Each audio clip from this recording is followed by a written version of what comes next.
Hello everyone, welcome to our YouTube channel Drishti science. तो आज हम TSSSB TGT नेचुरल साइंस के लिए थर्ड क्लास आपके लिए लेके आए हैं।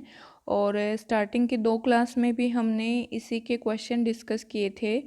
और 5 पार्ट बने होते हैं, जो पोर्शन होता है सब्जेक्ट पोर्शन, उसमें 5 पार्ट बने होते हैं और 20 क्वेश्चंस उसमें डिस्ट्रीब्यूटेड होते हैं। तो ये सेकंड पार्ट है, ये अभी हम करेंगे यहाँ पे।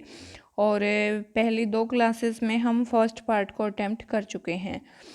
तो यहाँ पे देखेंगे जो है क्वेश्चन नंबर 122 क्वेश्चन क्या कहता है कि वोल्ट और जूल के बीच में क्या संबंध है, ये हमें बताना है। तो वोल्ट और जूल के बीच में क्या संबंध है, तो एक जो वोल्ट होता है वो किसके बराबर होता है, 1 जूल अपॉन 1 कूलम। जूल को अगर हम मतलब एनर्जी को अगर हम चार्ज से डिवाइड कर दें तो वहाँ पे जो वैल्यू आएगी वो वोल्ट में आएगी। तो 1 वोल्ट 1 जूल अपॉन 1 कूलम के बराबर होता है। इससे आगे हम देखते हैं question 123, what are the properties of image formed by plane mirror. अगर हमारे पास जो मिरर है वो प्लेन है तो उसके लिए जो इमेज बनेगी वो कैसी बनेगी।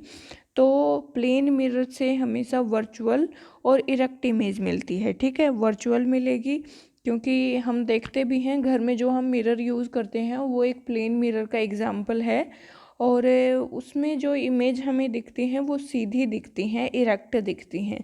ठीक है, लेकिन वास्तव में वो वर्चुअल होते हैं, आभासी होती हैं। तो प्लेन मिरर से जो भी इमेजेस बनेंगी वो सारी वर्चुअल और इरेक्ट होंगी। ठीक है, तो प्लेन मिरर से रिलेटेड भी क्वेश्चन आते हैं। लाइट चैप्टर से ही 6-7 क्वेश्चन आपको इस पेपर में देखने को मिलेंगे। लाइट चैप्टर बहुत ही इम्पोर्टेंट है और आप इसके लिए तैयारी कर रहे हैं तो वो चैप्टर ज़रूर करें। Which statement is true for solenoid. Solenoid क्या होता है कि बहुत सारे तार को ऐसे लपेट के ऐसे एक परिनालिका बनाई जाती है और उसमें से जो है स्ट्रॉन्ग मैग्नेटिक फील्ड इसके अंदर, जब हम इसमें से करंट पास करते हैं इस सोलेनोइड में से, तो एक स्ट्रॉन्ग मैग्नेटिक फील्ड इसके अंदर जनरेट हो जाता है।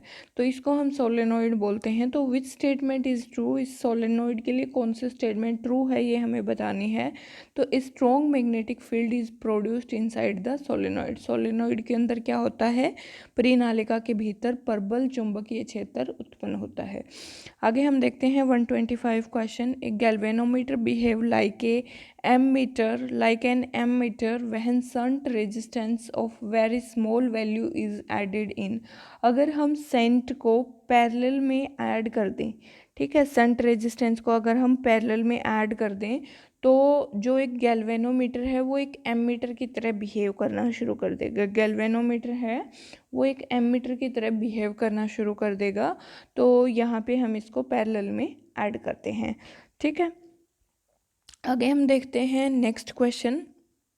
When preparing a systematic diagram of hydro power plant. अगर हम हाइड्रो पावर प्लांट का डायग्राम बना रहे हैं, जल विद्युत संयंत्र का व्यवस्थित आरेख तैयार कर रहे हैं, तो विच of the following is not a component of it.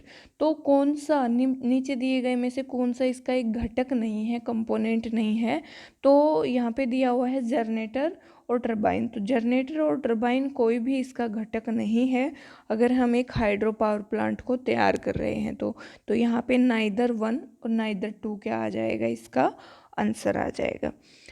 आगे हम देखते हैं a man picks up a bag of weight 15 kg। जो बैग, एक आदमी है एक बैग को उठा रहा है और उसका जो मास है वो 15 kg है। ठीक है, और वो उसको उठा के puts it on his head 1.5 metre above ground, और वो ग्राउंड से 1.5 मीटर ऊपर उसको उठा लेता है। मतलब उसकी हाइट जो है वो कितनी है, 1.5 मीटर है। What is the work done by the bag, work done by him on the bag.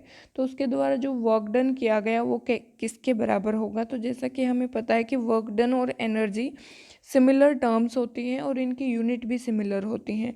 तो यहाँ पे जो वर्क डन होगा वो उसकी पोटेंशियल एनर्जी के बराबर होगा, क्योंकि बैग उसने उठा के और अपने सर के ऊपर रख दिया।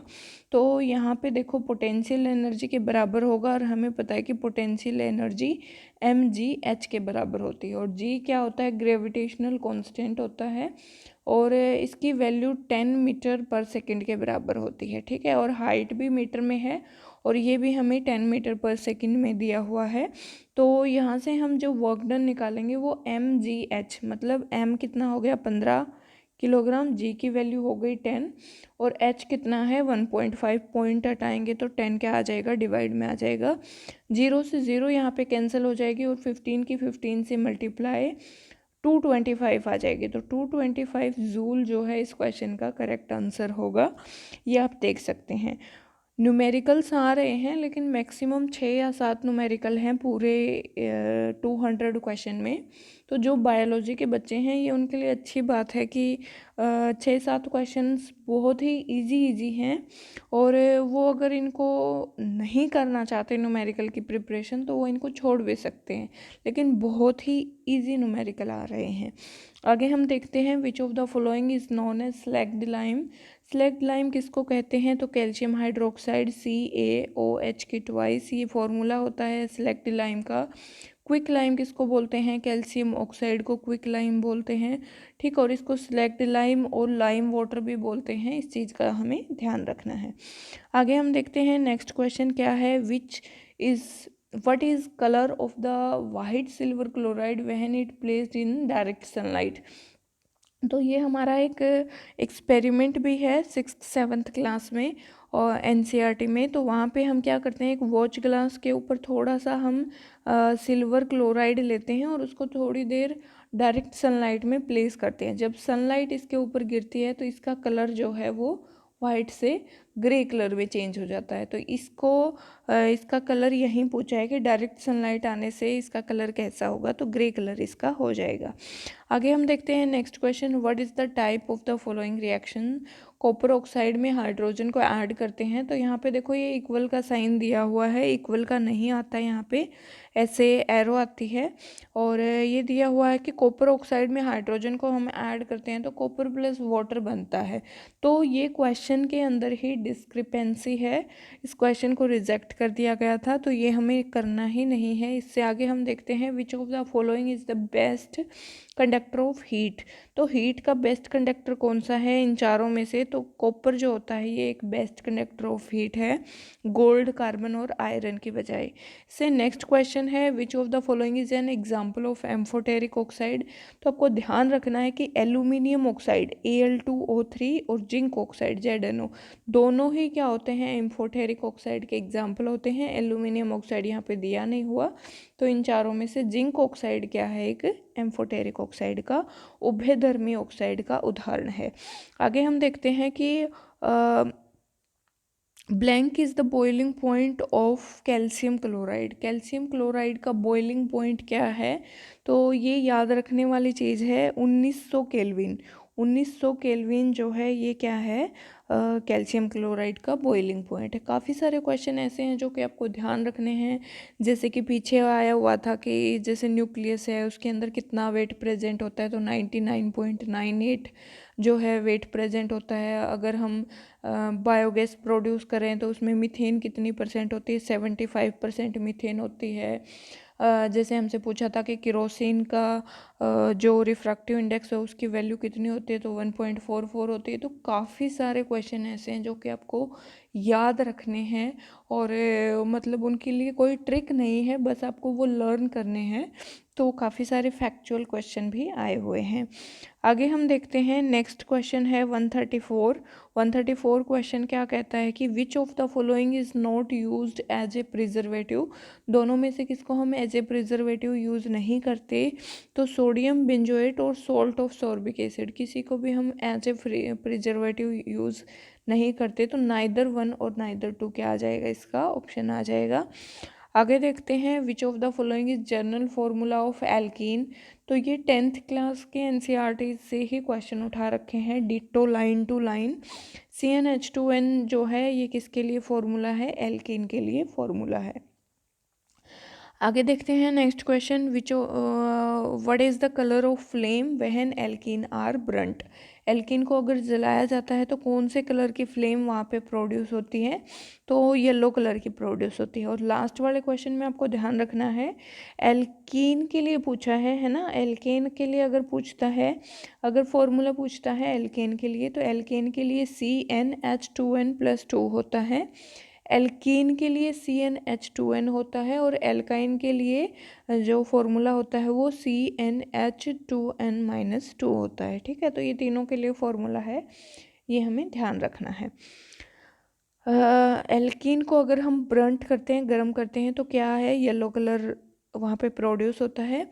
इन वेनेगर, वेनेगर के अंदर एसिटिक एसिड, कितना एसिटिक एसिड वाटर के अंदर डिज़ोल्व किया जाता है, तो आपको पता है कि वेनेगर जो होता है वो मिक्सचर होता है किसका, एसिटिक एसिड का प्लस वाटर का। ठीक है, तो इसमें वाटर कितना परसेंट होगा और एसिटिक एसिड कितना परसेंट होगा, तो 5 से 8% एसिटिक एसिड, और बाकी की जो अमाउंट बच गई 95 से 95 तक का यहाँ पे क्या होगा, वाटर होगा। तो 5 से 8% हम यहाँ पे क्या करेंगे, एसिटिक एसिड को वाटर में डिजोल्व करेंगे। इससे आगे है, what number of element existed in the nature assumed by Newland. तो जब न्यूलैंड ने अपनी थ्योरी दी थी तो वहाँ पे नेचर में कितने एलिमेंट एग्जिस्ट करते थे, 56। उस टाइम पे 56 एलिमेंट एग्जिस्ट करते थे। तो आपको ध्यान रखना है कि न्यूलैंड्स ने दी तब कितने एलिमेंट थे, मेंडलीफ ने दी तब कितने एलिमेंट थे, मॉडर्न पीरियोडिक टेबल जो हमारी हेनरी मोजले के द्वारा दी गई तो वहाँ पे कितने एलिमेंट थे। तो ये चीज़ें ध्यान रखनी है, इस टाइप से क्वेश्चन बन रहा है। आगे हम देखते हैं कि what is the atomic radius of hydrogen atom. ये देखो, हाइड्रोजन एटम की एटॉमिक रेडियस पूछ रखी है, ये कितनी होती है, 37 पिकोमीटर होती है। ठीक है, आगे देखो, why did Rutherford select A gold foil for his experiment for finding the model of atom. तो क्या एक्सपेरिमेंट किया था, क्यों किया था गोल्ड फॉइल के ऊपर, क्योंकि ये बहुत ज़्यादा थिन है।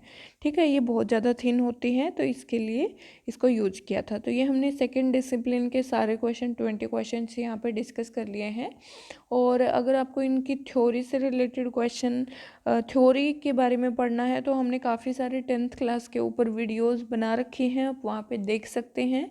और ये आज की हमारे क्वेश्चंस कंप्लीट हुए। वीडियो अच्छी लगे तो लाइक ज़रूर करें, चैनल को सब्सक्राइब करें। Thank you very much.